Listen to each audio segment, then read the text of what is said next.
우리 마태복음 17장 1절에서 우리 8절까지의 말씀입니다. 우리 같이 한번 읽겠습니다. 시작. 엿새 후에 예수께서 베드로와 야고보와 그 형 요한을 데리시고 따로 높은 산에 올라가셨더니 그들 앞에서 변형되사 그 얼굴이 해같이 빛나며 옷이 빛과 같이 희어졌더라.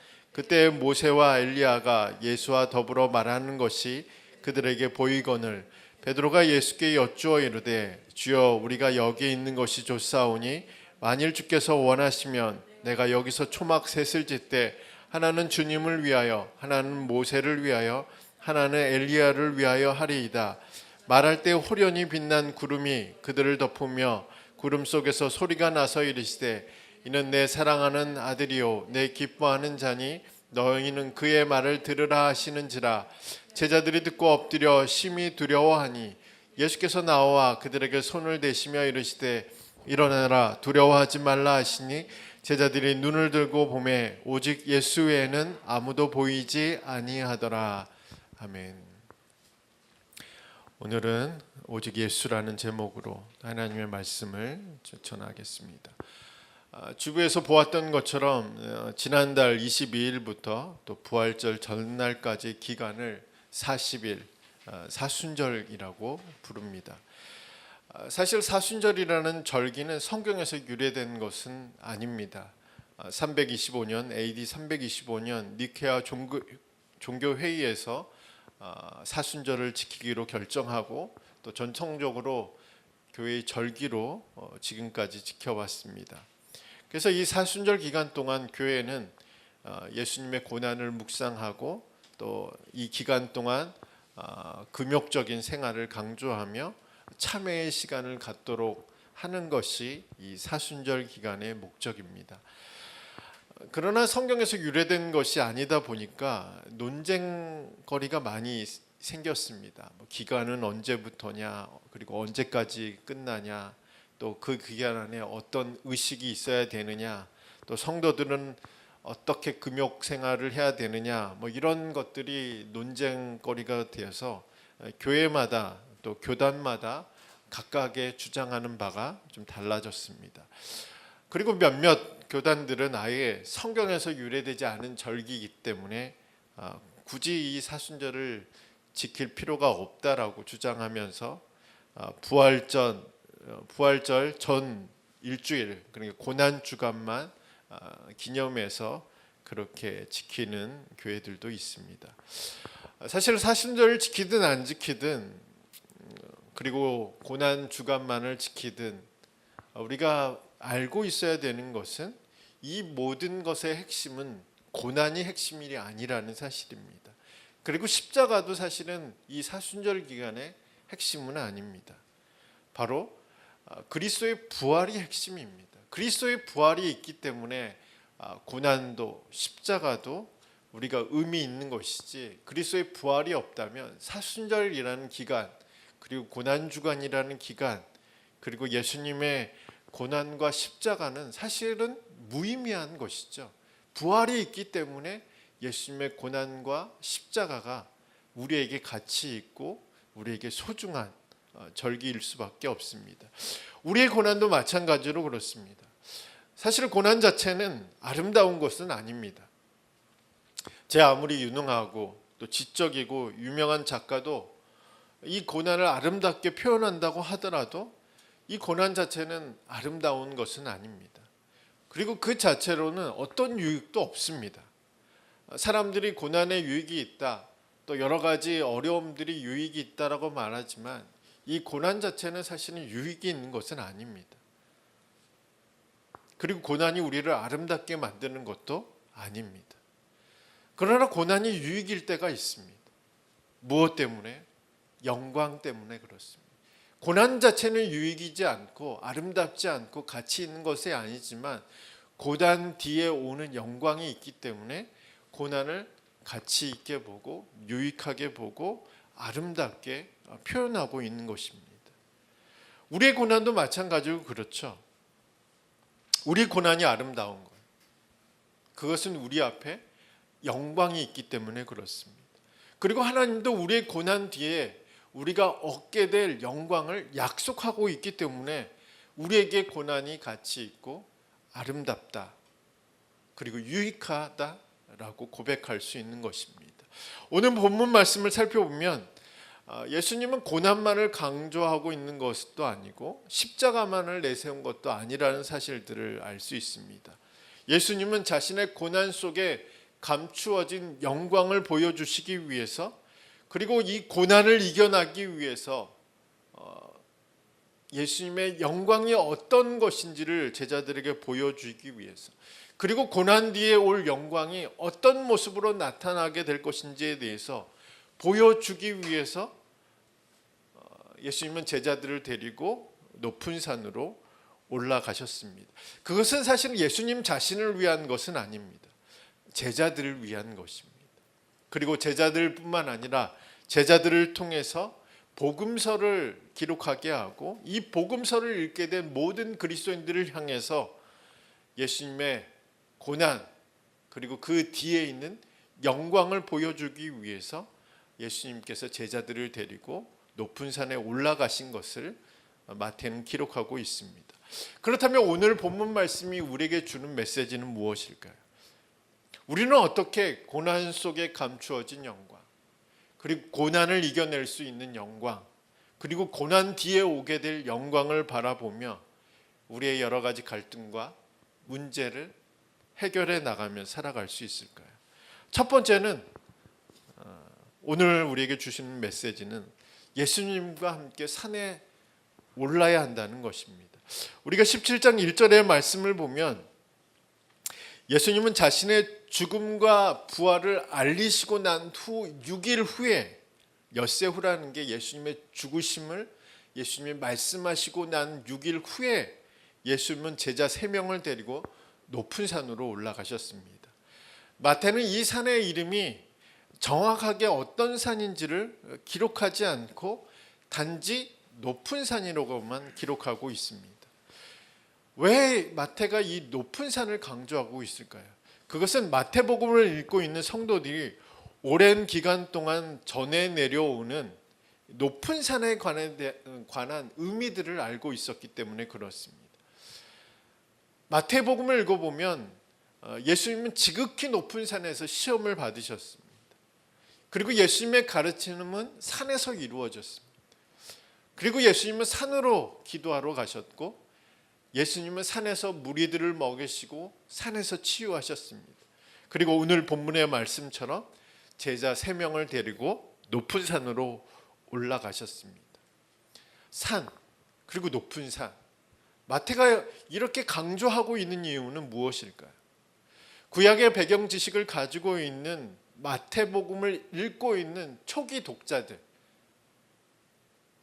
그러니까 초기 그리스도인들은 이 산을 어떤 의미로 받아들였냐면 하나님이 임재하시는 것, 하나님이 자신을 나타내시는 것, 또한 하나님이 모든 갈등과 문제를 해소시키는 장소라고 마태복음의 독자들은 알고 있었습니다. 우리가 생각하는 산하고 산의 개념, 산의 의미하고 다르게 이 유대인들은 산하면 하나님이 임재하시는 곳이지, 하나님이 자신의 모습을 나타내시는 곳이지, 그리고 산하면 나의 모든 문제와 갈등이 해소되고 해결되는 곳이지라는 의식을 가지고 있었습니다. 그래서 마태복음의 저자는 이 산에 대한 강조점을 가지고 이 산을 통해서 마태복음을 해석하도록 이야기하고 있습니다. 그뿐 아니라 이 산을 통해서 예수님이 어떤 존재인지, 예수님이 우리의 갈등과 문제를 어떻게 해소할 수 있는지에 대해서도 이 산이라는 키포인트를 통해서 분명하게 그 의미를 말해주고 있습니다. 그래서 이러한 관점으로 우리가 오늘 본문 말씀을 읽어보면 예수님이 어떤 존재이신지, 그분이 가진 영광의 크기가 얼마나 큰지를 알 때 우리는 우리의 갈등과 우리의 문제가 해소될 수 있다라는 사실들을 말하고 있습니다. 먼저 마태는 예수님을 누구라고 말하고 있습니까? 마태가 높은 산이라고 예수님을 말씀하고 있을 때는 예수님이 곧 하나님이시라는 의미입니다. 그러니까 요한복음은 예수님이 하나님이시라는 사실들을 예수님의 말씀 속에 에고 에미, 나는 누구이다 라는 말씀 속에서 분명하게 말하고 있지만, 이 마태복음은 어디에서 예수님이 하나님이시다라는 것을 증거하고 있냐면 산으로 올라갔을 때, 산에서 예수님이 자신을 드러내셨을 때 예수님이 곧 하나님이심을 말하고 있는 것입니다. 그래서 오늘 본문 말씀을 보면 예수님이 산에 올라가신 이유는 예수님이 누구시라는 것을 분명하게 보여주기 위해서 높은 산에 올라가셨습니다. 그리고 높은 산에서 예수님은 자신의 모습을 변형시키셨습니다. 감추어진 영광을 드러내셨습니다. 이전에 어떤 일들이 있었죠? 산 밑에서 예수님은 자신의 고난과 죽음에 대해서 말씀하셨습니다. 제자들은 그 일들을 반대했죠. 그 일을 있을 수 없는 일이라고 생각했습니다. 그러다 보니 갈등과 문제가 생기기 시작했습니다. 왜냐하면 예수님의 죽음과 고난은 곧 자신의 죽음과 고난을 말하기 때문에 이건 도저히 있을 수 없는 일들입니다. 그리고 나서 6일 후에 예수님이 이 제자들 중에 3명을 데리고 산에 올라가서 바로 예수님이 어떤 분이신지를 분명하게 보여주셨습니다. 그리고 나서 그 영광의 빛을 본 제자들은 예수님이 어떤 존재인지를 분명하게 알게 됐습니다. 그리고 그 자리에서 자신의 갈등과 문제의 근원들을 제자들은 발견할 수 있었습니다. 오늘 우리가 가진 수많은 갈등과 문제들을 살펴보면, 그리고 오늘 우리에게 다가온 여러 가지 시험과 고난을 살펴보면, 문제는 뭐냐면, 문제의 핵심은 여러 가지 있겠죠. 이 일들이 나에게 발생한 이유, 이 사건이 나에게 일어난 이유들에 대한 여러 가지 것들이 있겠지만, 핵심은 그리스도인들의 고난, 그리스도인들의 문제의 핵심은 어디 있냐면 예수님이 어떤 분이시냐는 거죠. 예수님이 성경에서 말하고 있는 이 예수님이 내가 믿을 수 없다라는 게 문제이지 않겠습니까? 잘 생각해 보면 우리의 갈등의 핵심은 뭘까요? 우리 갈등의 키는 뭘까요? 그거는 예수님이 어떤 분이신지를 내가 신뢰할 수 없다는 거예요. 성경에서 말하고 있는 이 예수님. 이전까지 예수님이 어떤 일을 하셨는지는 중요하지 않아요. 지금 내가 예수님이 어떤 분이신지를 알지 못한다면 여전히 우리는 갈등과 문제 가운데 거할 수밖에 없습니다. 그런 제자들을 데리고 예수님이 산에 오르신 이유는 내가 누구인지를 분명히 밝혔을 때 그 갈등과 문제의 핵심들이 사라진다는 사실들을 알고 있었기 때문에 예수님은 자신의 고난, 자신의 십자가를 말씀하신 후에 제자들을 데리고 산에 올라가신 겁니다. 높은 산에 올라가셔서 자신의 모습을 보여주셨습니다. 산 아래를 보신 적이 있습니까? 나 산타기를 다 별로 좋아하지 않을 것 같은, 아니면 높은 빌딩에서 우리가 빌딩 아래의 어떤 도시나 어떤 그런 풍경들을 보면 세상은 작아 보이죠. 그러나 우리가 이 높은 산이나 높은 빌딩에서 보는 것과 다르게 우리가 높은 산에서, 마태가 이야기하고 있는 이 높은 산, 예수님이 진정으로 누구이신지를 알고 세상을 보는 것, 그리고 내 갈등과 내 문제를 보는 것이 얼마나 다른지를 분명하게 볼 수 있는 장면이 오늘 말씀입니다. 그렇기 때문에 우리의 갈등과 우리의 문제가 해소되기 위해서는 어디로 가야 되냐면 예수님과 함께 산에 올라가야, 그것이 우리의 갈등과 문제를 해결하는 핵심입니다. 왜냐하면 우리의 갈등과 우리의 문제의 핵심은 일어나고 있는 사건이 아니라, 얻게 되는 결과가 아니라, 결국은 우리가 예수님을 신뢰할 수 있느냐, 그리고 예수님을 신뢰할 수 없느냐, 이 문제이기 때문에 예수님이 지금도 우리를 위해서 그 놀라운 일들을 하고 계심에도 불구하고 우리가 그 사실을 믿고 있느냐, 믿지 못하고 있느냐가 우리가 가진 갈등과 문제의 핵심이기 때문에 우리는 이 갈등과 문제를 해소하기 위해서는 예수님과 함께 산에 올라가야 합니다. 그리고 그 산에서 예수님이 정말 어떤 분이신지를 우리가 아는 것이 우리의 갈등과 문제를 극복할 수 있는 길이라고 성경은 우리에게 말씀해 주고 있습니다. 오늘 우리는 어떻습니까? 산에 올라가지 않고 우리의 갈등과 우리의 문제를 바라보려고 합니다. 산에 오르지 않고 예수님을 우리의 생각과 우리의 경험으로 재단하려고 합니다.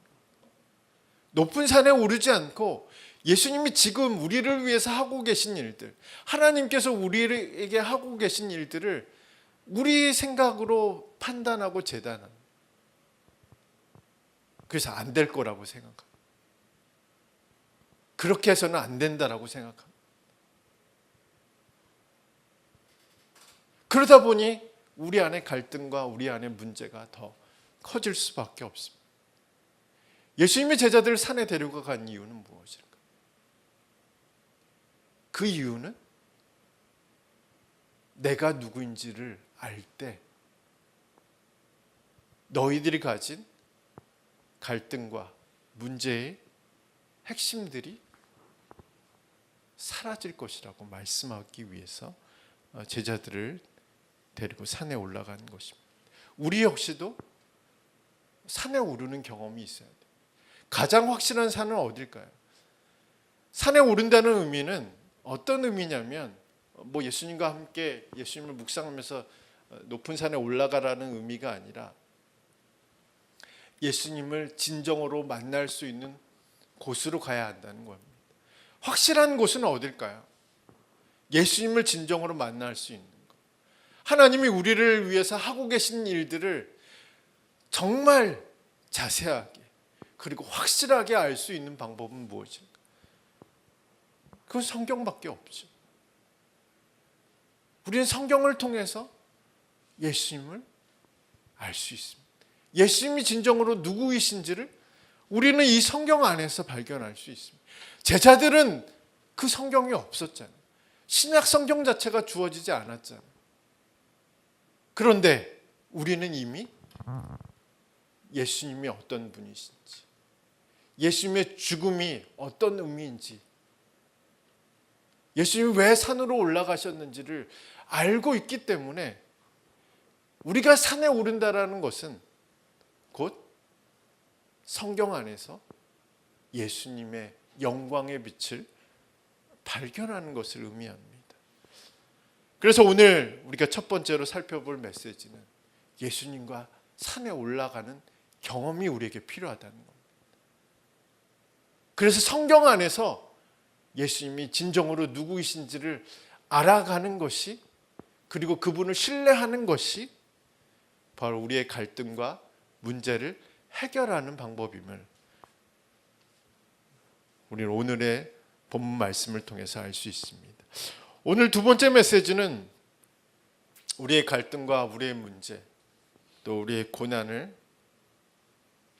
속에서 예수님의 영광, 또 우리에게 찾아올 영광을 믿고 경험할 수 있게 되는 것은 우리가 그 영광의 빛 안에 거하는 것입니다. 자, 높은 산에서 세 명의 제자들은 예수님의 변화된 모습을 보았습니다. 마태는 예수님의 얼굴이 해와 같이 빛나셨고 예수님의 옷은 빛과 같이 휘어졌다라고 기록하고 있습니다. 그리고 나서 율법을 대변하는 모세, 그리고 예언을 대변하는 엘리야와 함께 이야기하는 장면이 기록되어 있습니다. 자, 그래서 2절과 3절의 말씀을 보면 이게 순서대로 기록하고 있고 뭐 사건이 일어나는 그 장면대로 기록되어 있는 것처럼 보이지만 사실은 이 2절과 3절의 핵심은 유대인들의 기대와 소망이 바로 예수님을 통해 성취되었다는 것을 보여주기 위해서 이렇게 마태는 기록하고 있습니다. 자, 예수님과 모세 그리고 엘리야는 어떤 이야기를 나누고 있었을까요? 마태복음과 마가복음에는 예수님이 모세와 엘리야와 한 이야기가 기록되어 있지 않습니다. 그러나 누가복음 30장 31절 누가복음 9장 30절과 31절의 말씀을 보면 이분들의 이야기 내용이 기록되어 있습니다. 제가 읽어보면 문득 두 사람이 예수와 함께 말하니 이는 모세와 엘리야라. 영광 중에 나타나서 장차 예수께서 예루살렘에서 별세하실 것을 말할 때, 자, 이분 세 분들이 이제 대화를 하고 있었죠. 이 대화의 핵심은 예수님의 별세하실 거에 대한 대화였습니다. 별세가 뭘까요? 별세는 사전적으로 이야기하면 세상을 떠난다라는 의미입니다. 보통 윗사람이 죽음을 맞이했을 때 별세라는 단어를 사용합니다. 변화산 이전의 상황들을 보면 예수님이 이제 세상을 떠나실 거에 대해서 이야기하고 있는 것처럼 본문도 이해할 수 있습니다. 그러나 이 죽음이 우리가 의미하는 바와 의미하는 것, 또 우리가 생각하는 것과 다르다는 사실들을 이 별세라는 헬라어 단어 속에서 발견할 수 있습니다. 이 별세라는 단어는 헬라어로 엑소도스라는 단어를 씁니다. 이 엑소도스는 또 영어 단어로 그대로 표현해서 그렇게 이해할 수도 있습니다. 엑소도스, 탈출이라는 의미죠. 해방이라는 의미입니다. 구체적으로 말하면 과거의 길로부터 새로운 길로 나아가기 위한 탈출을 뜻하는 것이 이 엑소도스라는 단어입니다. 우리가 출애굽기도 영어로 엑소도스라고 말합니다. 그리고 그 출애굽기 내용도 과거의 길로부터 새로운 길로 가기 위해 탈출하는 히브리 백성들의 이야기가 이 엑소도스, 출애굽기의 이야기입니다. 이런 의미에서 예수님의 죽음을 생각한다면 예수님의 죽음은 일반적인 죽음이 아니라 새로운 길로 나아가기 위한 탈출로의 죽음임을 알 수 있습니다. 누구를 위한 탈출일까요? 예수님을 위한 탈출일까요? 아닙니다. 사실은 예수님께서 변화산에 올라간 것은 자신을 위해서 변화산에 올라간 것이 아니라 제자들을 위해서 올라간 겁니다. 예수님의 죽음도 마찬가지로 자신을 위한 죽음이 아니라 제자들을 비롯한 많은 사람들을 위한 죽음이었습니다. 그러니까 누구를 위한 탈출이었냐면 예수님인 자신이 그 고난에서 탈출하신다, 그 십자가에서 탈출하신다, 그 인생에서 탈출하신다는 의미가 아니라 그 엑소도스, 이 별세라는 단어는 바로 우리를 위한 탈출, 그리고 예수님을 믿는 자들을 위한 탈출이라는 것들을 우리는 알 수 있습니다. 그래서 우리는 이 별세라는 단어를 통해서 예수님께서 우리를 새로운 길로 인도하신다는 것들을 경험하게 됩니다.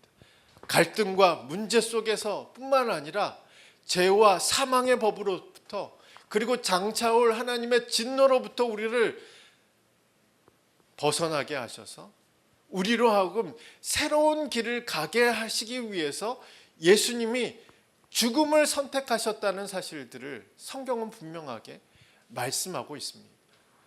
그러니까 예수님의 별세, 엑소도스, 예수님께서 엘리야와 모세와 함께한 이 이야기들은 바로 우리에게 새로운 길을 제시하기 위한 예수님의 엑소도스라는 것을 의미합니다.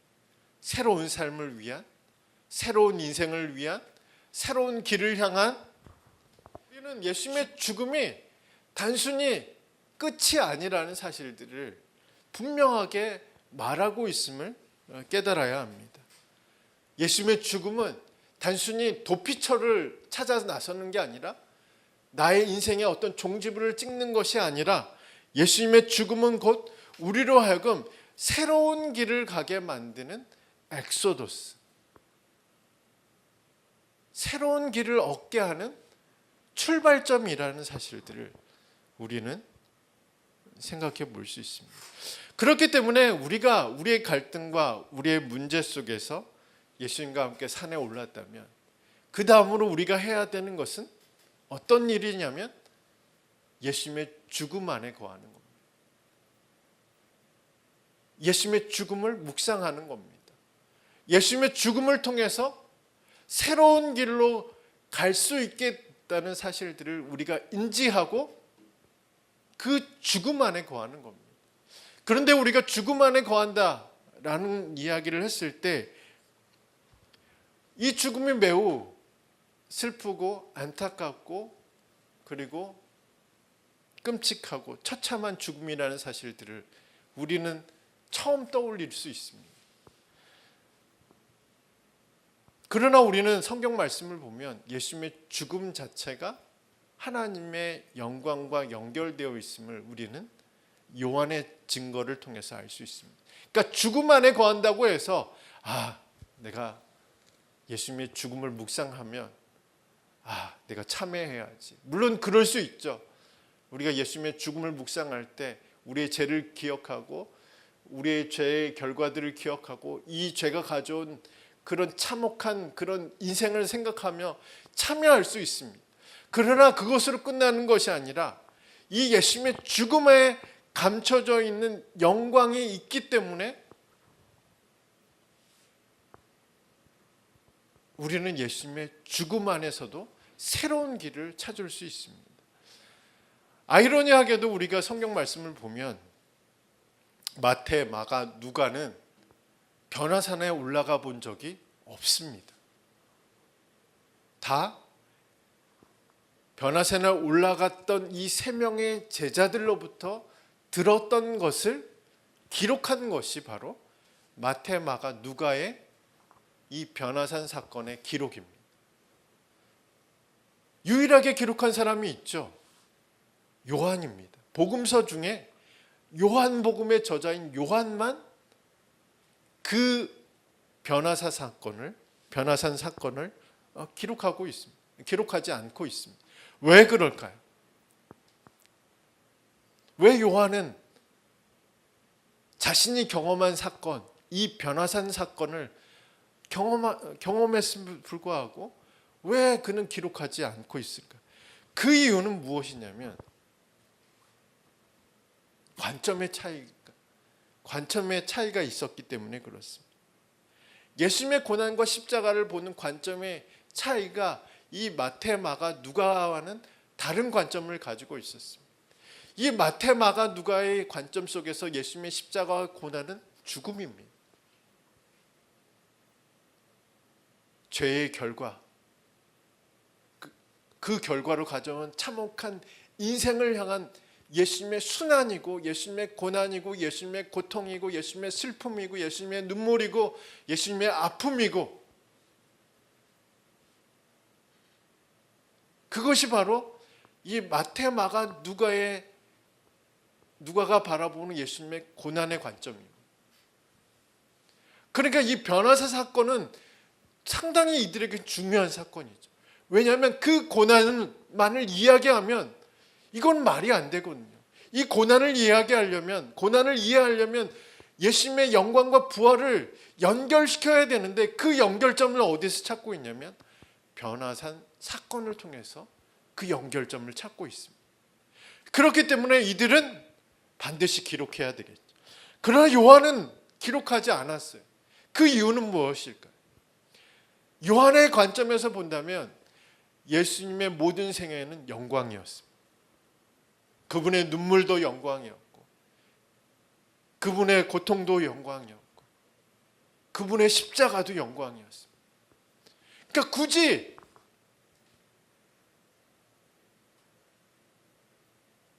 그걸 기록할 필요가 없어요. 왜냐하면 요한이 보는 관점, 요한이 산에 올라가서 예수님의 영광을 보고 나서 다시 예수님의 일생을 되돌아보니까 예수님의 일생 자체가, 예수님의 고난과 십자가 자체도 무엇이었냐면 영광이었다는 사실들을 경험하게 됩니다. 그것은 하나님께 영광일 뿐만 아니라 예수님 자신도 영광의 삶을 살았음을 요한은 경험하고 있기 때문에 굳이 변화산 사건을 기록하지 않아도 예수님의 고난은 곧 예수님의 영광이고 예수님의 십자가는 곧 예수님의 부활이라는 사실들을 이 요한은 알고 있었기 때문에 굳이 이 사건을 기록하지 않아도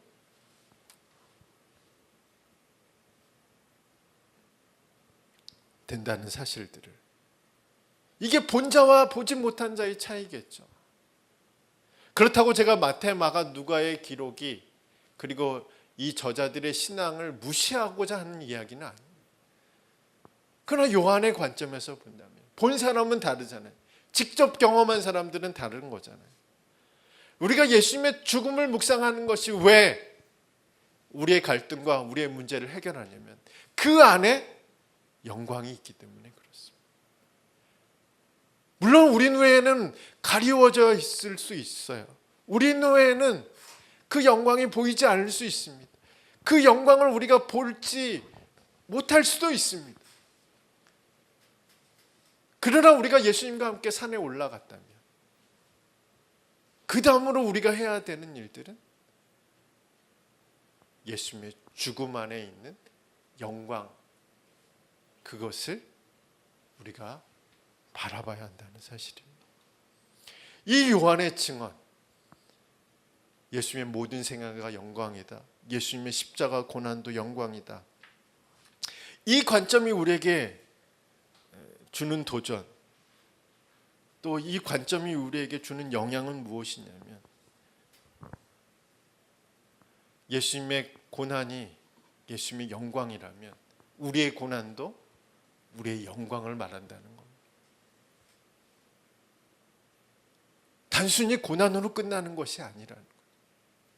단순히 우리가 어려움을 당하고 슬픈 일을 당하고 아픈 일을 당하고 눈물을 흘리고 기도하고 간구하고 간절히 외치는 것으로 우리가 끝나는 것이 아니라 그것이 곧 하나님 앞에서 우리의 영광이 된다는 사실이에요. 물론 이 땅에서 우리가 살아가는 동안 편안하게 살면 얼마나 좋겠습니까? 모든 일들이 잘 되면 얼마나 좋겠습니까? 만사형통하면 얼마나 좋겠습니까? 그러나 그것이 하나님 앞에서 영광이 될 수 있을까요? 그것이 하나님 앞에 선 우리가 하나님, 이것이 내 영광입니다, 내 면류관입니다 라고 말할 수 있을까?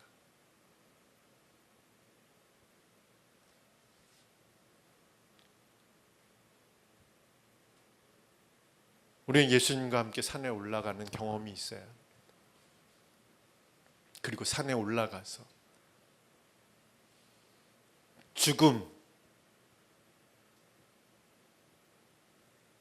안에 감추어진 예수님의 영광을 봐야 합니다. 그것을 우리가 바라볼 때 우리는 우리의 갈등과 문제 속에 감추어진 우리의 영광을 바라볼 수 있습니다. 단순히 그것으로 끝나지 않습니다. 단순히 우리의 어려움으로 끝나지 않죠. 단순히 우리의 갈등과 문제가 내가 이 갈등 잘 극복하고 이 문제도 잘 해결했어, 이것으로 끝나는 것이 아니라 이것은 분명하게 하나님 앞에서 우리의 영광이 되고 우리의 자랑이 되고 우리의 면류관이 될 수 있다는 사실입니다. 오늘 변화산 사건에서 예수님은 우리에게 어떤 말씀을 하실까요? 이 사건이, 높은 산에서 일어나는 이 사건이 오늘 우리가 직면하고 있는 여러 가지 문제들, 또 환경들, 어떻게 바라보게 할까요? 예수님 분명 자신의 영광을 드러내셨습니다. 고난을 이야기하셨지만 그 고난 속에 감추어진 영광을, 그리고 고난을 이겨낼 수 있는 영광을, 그리고 고난 뒤에 올 영광을 제자들에게 보여주셨습니다. 그 영광은 예수님에게만 머물러 있는 것이 아니라 예수님과 함께 산에서 내려와서 예수님의 모습을 닮아가고자 하는 사람들, 예수님의 삶을 이어가는 사람들, 예수님의 사역에 동참하는 사람들, 이 땅을 살아가는 동안 예수님의 그 꿈을 이루어가기 위해서 함께 기도하고 함께 수고하는 모든 자들을 위한 영광임을 우리가 잊지 않고 믿음으로 한 주간을 보내는 저와 여러분이 되길 간절히 소망합니다.